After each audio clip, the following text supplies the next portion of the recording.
Hello and welcome to the Green Voice Podcast. I am your host, Grant Ervin from S&B USA, coming to you from the Center for Media Innovation here at Point Park University in downtown Pittsburgh, Pennsylvania.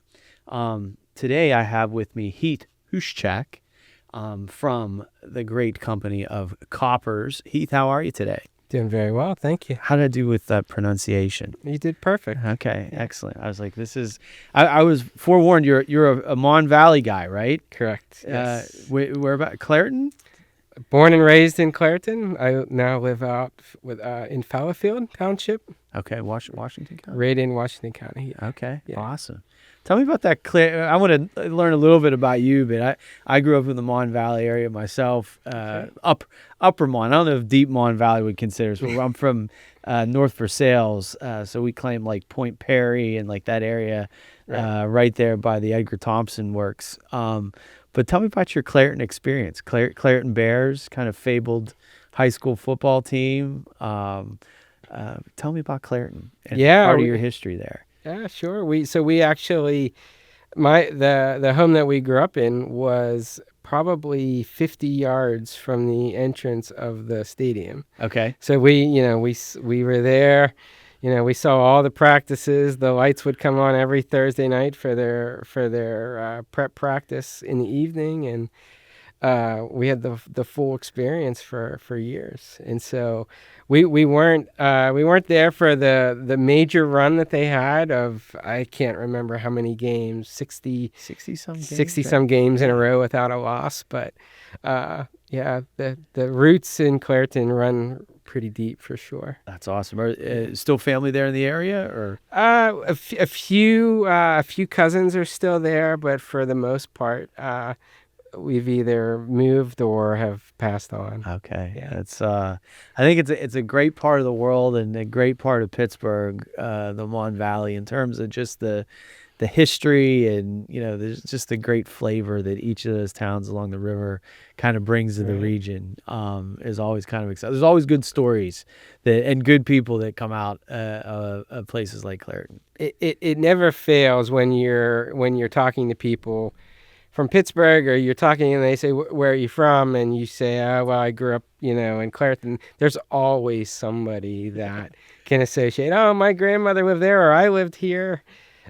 In fact, when I started working for Koppers, I had to be one of the only people that lived in Clairton in the shadows of U.S. Steel's Coke plant, to drive 55 miles to work in the shadows of the Wheeling Pit Coke plant in Follinsby, West Virginia. So everybody's like, well, why don't you just go work in Clairton? I was like, well, jobs don't work that way. Yeah. Don't get to pick where you go. So it's like your family's like, well, you work in the Coke mill, or like, oh, well, why don't you just work in this one? Exactly. Right. Oh, that's great. So maybe a little bit about your professional experience and background. Tell us about your role and kind of history with Koppers, and maybe if you sprinkle in there just a little bit about Koppers. We've talked to Leslie here on the Green Voice, but always good to remind listeners about the company and all the great things that you guys do. Yeah, sure. So, I started my career with Koppers in 2000.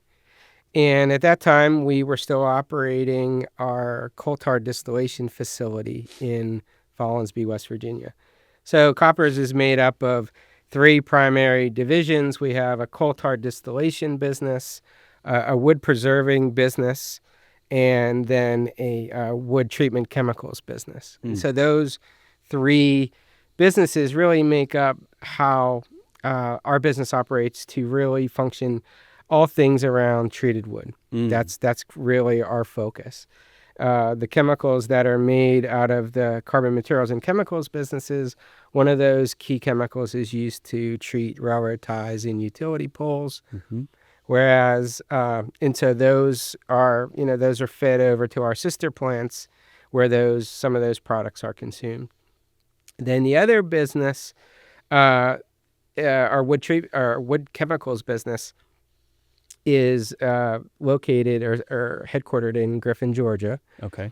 Now, actually, they just moved to Peachtree City, Georgia. And so they make a lot and formulate a lot of the waterborne chemistries that go into the residential lumber like you would buy in the DIY big box stores. Okay. And so that was a pretty big change for Koppers in 2014 to enter into that market. And it's been a great business and continues to be highly successful. So, I started in a safety, health, and environmental role Okay. in 2000 and worked at an operating level, at a plant level for about 5 years, and then was promoted to work in our corporate office in 2005, where I've been the entire time since. It various different roles. How I got to sustainability is like it maybe anybody. It's kind of A winding road. for sure, for sure. So I spent a lot of my career in occupational health and safety and environmental management. Was that your educational background and training, or? It actually was. I went to Penn State for undergrad and grad for environmental resources. Okay. And then really never left the field, was able to kind of stay. So I looked after our global health and safety program for a number of years, and then moved over to manage our product safety process. Okay. And then things change, and added on enterprise risk, added on insurance. Oh, wow. And then with Leslie Hyde's recent retirement, I was appointed to also take on a leadership role in our sustainability program. That's wild. So, and congratulations to Leslie too on her retirement. She was Absolutely a terrific guest here on the Green Voice. I'm curious, like in that background, like what have been, I want to get to kind of that transition and the handoff from Leslie to you and kind of where you're going, but like, what has that been like in terms of the evolution of safety over the course of your career and those different stops that you've made along the way, both in terms of like technology and process, and how has that changed in the corporate world? I think it's changed a lot. When I started, there was one digital camera for the facility, and it had the old 3.5-inch discs that you had to stuff in there. Remember it? Yeah. Some of us may remember to take pictures for your safety audits, and then you had to go download your pictures. And, can you imagine that being your restraint today? Right now, everybody The has modern brain might explode. Yeah, they just don't get like, what do you mean? So we still had a lot of data recorders out in the field that required floppy disks and hard disks. And so today, as everything has advanced, and now even when I was kind of actively, nothing was Wi-Fi enabled. You had everything you had was hands-on. If you needed an update to a software program, you had to physically update things. So now, the way technology has come on, from even the sensor technology, in terms of how you monitor, say, for hazardous gases and things, is just incredibly convenient. And you can do so much more. You can have folks wearing personal monitors to ensure they're not being overexposed. And they're, a few $100s, whereas before they didn't even exist. Like the technology is relatively inexpensive. Right.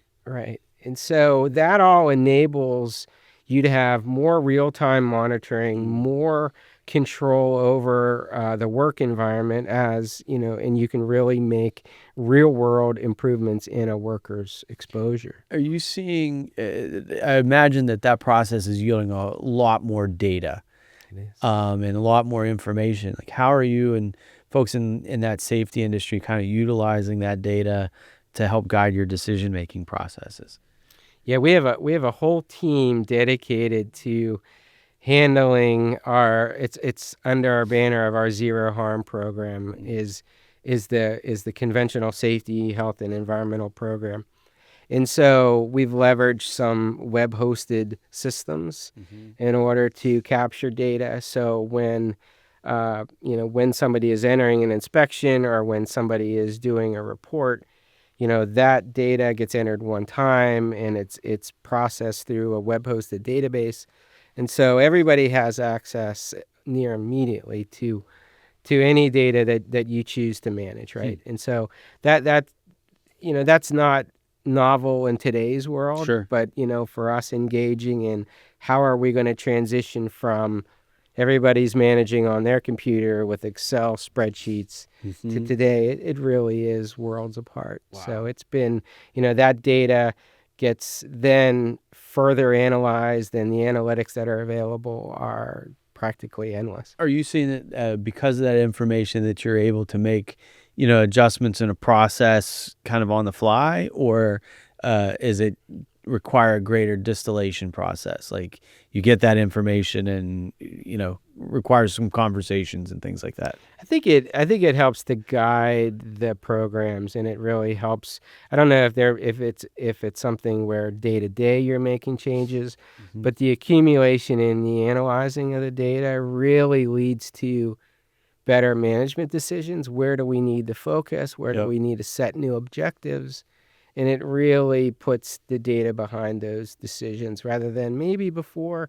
Maybe we thought we knew what was Yeah. going on, but we didn't have that You technology. didn't really have the finger as firmly on the pulse Right. of what you can now. Interesting. And so that leads us up to kind of like this transition, where you've gone through like the health and safety world, and now you're entering into the sustainability world. What has that been like, and like how does that transition from the work that you do every day to incorporate sustainability? What does that mean? Yeah, it's been a steep learning curve initially. So this assignment officially started in January. Okay. We had some prep, months before. Uh, They were like, this is gonna happen, but maybe, just to yeah, warn you a yeah. little bit. Yeah. Uh, and so, really the vernacular is different. The way I always thought that we used a lot of acronyms in the way we speak, and there's even another whole set of acronyms that you need to learn. So once you dig past that, and Mhm. all the different schemes across the world are different, right? So the Europeans had a scheme for sustainability frameworks. There's the raters and rankers. They have their different Mhm. metric schemes, and it really took some time to understand where are the valuable parts or the important parts of all these Mhm. pieces, and then to understand how are we going to tackle this and manage this going forward. So that was the biggest learning curve. Like the technical pieces weren't that difficult. it Sure. was it was kind of understanding those frameworks. Do you see a lot of similarities between safety and sustainability? It's definitely a large part. There's the health and well-being of people, the impact on what your operations have on people, what they could have on the community, Mhm. not only from a direct kind of safety exposure point, but also, the goodwill of the facility, the employment statistics of the facility. Mm. People depend on you if for that job. And so, those are kind of the new types of impacts that sustainability brings into the conversation. Yeah, it's interesting. Like I remember from some past conversations I've had with others, just you have frameworks like the social determinants of health, right? Right. Which take a holistic view of health. It's not just thinking about going to the doctor and things like that, but it's employment. It's thinking about mental health. It's about food and nutrition, and Right. so when you start to factor that all together, it gives you like a complete picture, right? It sure does. It sure does. That so like you guys have been on your sustainability journey at Koppers for a while, and be interesting, for you to dive into because as I understand, you've hit some major milestones over the last couple years with your first strategy, and then I want to pivot to kind of your next strategy and kind of where you guys are going currently. But what are some of those major wins that you've seen from laying out previous strategies? Yeah, so I think as Leslie has touted in the past, we're extremely proud of the fact that, in teeth in we set a goal to achieve 50% reduction of our Scope 1 and Scope 2 greenhouse gas emissions based off of our 2007 baseline by 2030. And we actually achieved that goal in 2023. Wow. And we just published our corporate sustainability report in late June, and we maintained below that 50% goal for the second year in a row. That's incredible. So, that was exciting, and it took a tremendous amount of time and effort to achieve that. And now, as we look forward to 2030, we are actively pulling together what's our next number? Like, Yeah. How well can we do moving forward? A lot, it's incremental, right? And so another step down is going to be even more difficult than the first large jump. So something like that with your reduction in Scope 1 and Scope 2 emissions, like talk me through that, because that's a significant achievement, just to underscore it. But I mean, for a lot of folks in the audience who aren't familiar with like the scopes conversation, these are your utilities, the fuel that you're using and burning. What does that look like in an operational footprint for a company like Koppers? Yeah, if we take a general manufacturing facility, so our Scope 1 emissions are going to be the emissions that, like your natural gas or other types of fuels that you're burning on site. So for us, most of those on-site fuels are used to either power our mobile equipment or they are used to power our steam boilers. So we use steam in the chemical plants to drive processes to keep piping warm. We also have some furnaces that we use to drive the processes. At our wood treating plants, the boilers are used to heat up the treating cylinders and to also get the product up to temperature. So those are going to be your Scope 1s, the fuels that you're burning on site like you do in your car. Scope 2 will be primarily from the electricity that you purchase from the local grid. Yep. Right. And those we have that combination of Scope 1 and Scope 2 is where we target our 50% reduction. As I would just to unpack that a little bit more, when you think about that, I'm going to assume that there's also cost savings that are yielded from those reductions, or some sort of a economic efficiency that also comes along with it. But also, like, who are the people that are at the helm kind of making some of these decisions to help guide this success? Yeah, for us, the major improvement in for that goal were driven by operational efficiency tremendously. So at the same time, while we're reducing our emissions, we were able to continue to improve earnings and to keep our production levels growing in the right direction. And so what what comes with that are some very painful decisions at times, because that led to us, where we had a few plants that were operating less than maximum efficiency, there had to be some consolidation. And so unfortunately that did require some plant closures. It required some changes to the way a facility may operate to make it more efficient. And so, in terms of like equipment purchasing or modernization. Right, exactly. And so those optimization of our global model is what allowed us to achieve those results. We think we are finished with a lot of that optimization. Okay. And so as we look to 2030, it really gets more difficult, right? Because we still want to grow. All businesses want to grow and improve.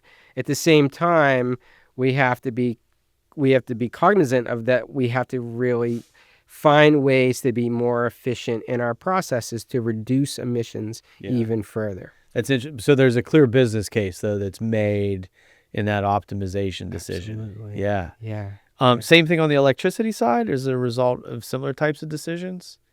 On the electricity side, there's a few different ways for which we are able to continue to reduce those Scope 2 emissions. Some of that is from, we've done some limited solar panel arrays installations, mostly at our facilities in Australia. We've also partnered with some of the community solar programs that are specifically out of Illinois.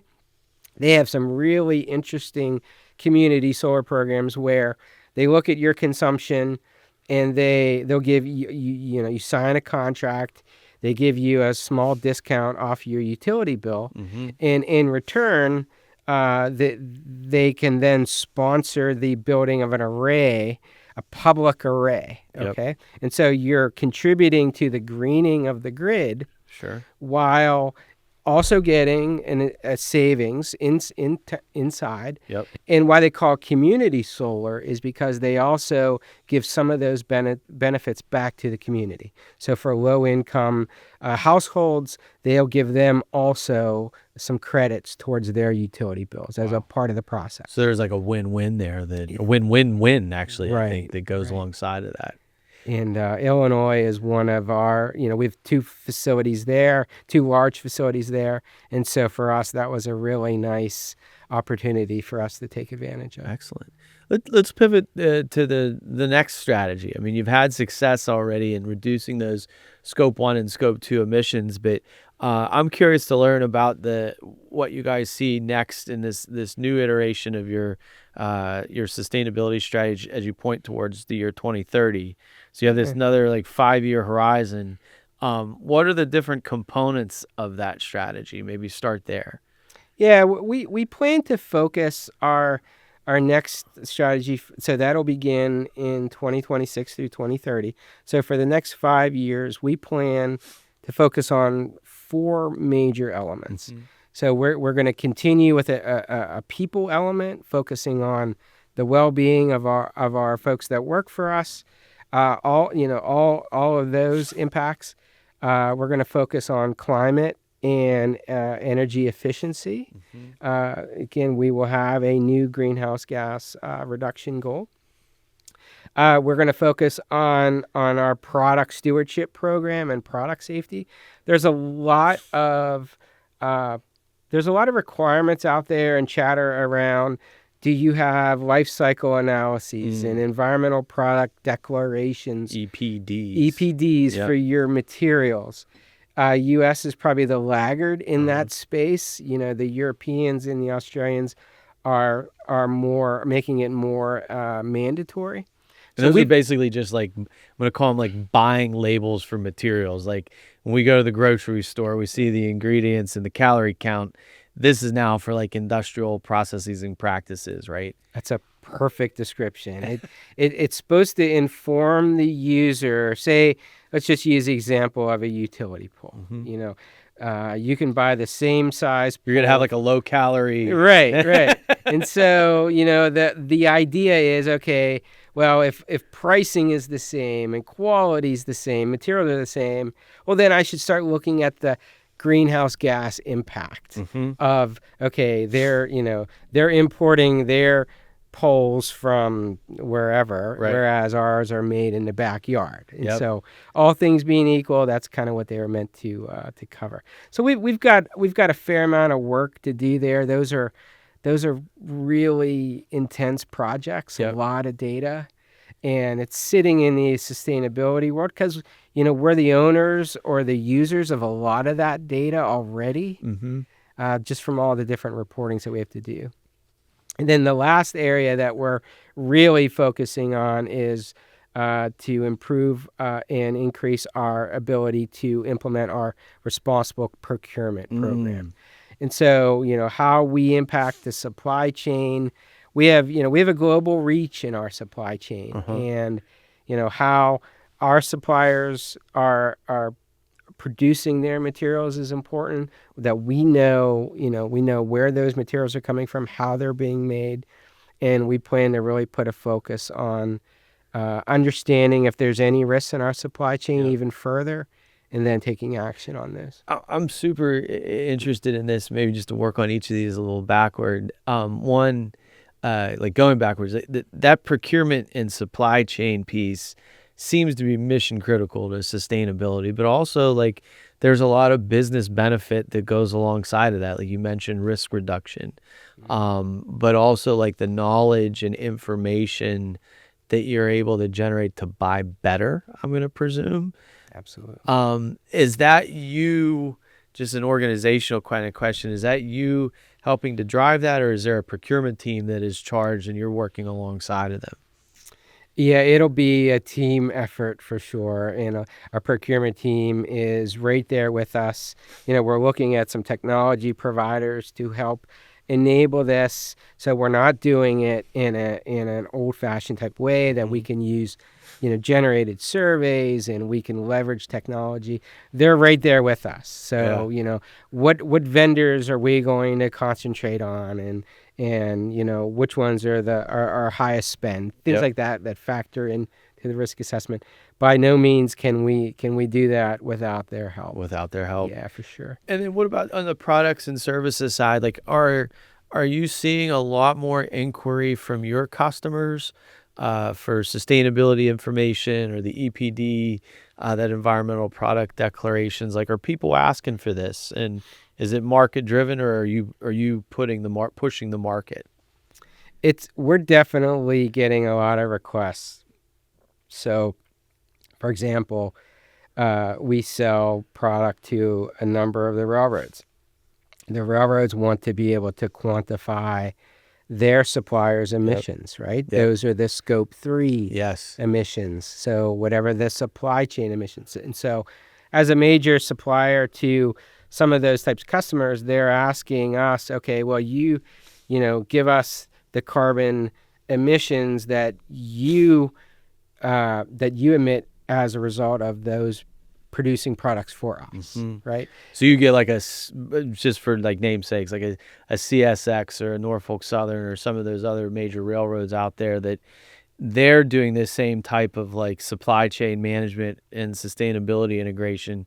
They're coming to you and say, hey, can you supply us with da-da-da-da-da-da? Yeah. And so, because we do our own Scope 1 and Scope 2 calculations, we can respond to that pretty easily.